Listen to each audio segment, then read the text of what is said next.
যে আমরা লিখিত পরীক্ষা দিয়েছি, এটা আমাদের 2019 সালে সেটা দেওয়া হয়েছে।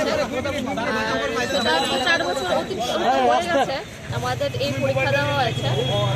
আমরা ইন্টারভিউ আমাদের জানুয়ারি মাসের 19 তারিখে সব প্রসেস কমপ্লিট হয়ে গেছে। আজকে 4.5 মাস হয়ে গেছে, 4.5 মাস অতিক্রান্ত হয়ে গেছে। আমাদের রেজাল্টটা এখনও মেরিট লিস্ট পাবলিশ করছে না তারা। ওদের কাছে কিছু পর্যায়ে ক্যান্ডিডেট এসে গেছিলো, ওনাদেরকে বলেছে যে ইলেকশনে গণনার পর রেজাল্টটা পাবলিশ করবে। তো তাদের প্রসেস ইলেকশন গণনার পর চালু করবে তারা, কিন্তু এখন ইলেকশন গণনা প্রায় শেষ হয়ে গেছে, কিন্তু আমাদের মেরিট লিস্টটা এখনও পাবলিশ করছে না। তো ওনাদের কাছে আমাদের দাবি যে খুব তাড়াতাড়ি রিসেন্ট কিছুদিনের মধ্যে আমাদের মেরিট লিস্টটা পাবলিশ করার জন্য ওনাদের কাছে আমাদের দাবি রয়েছে। আর আমার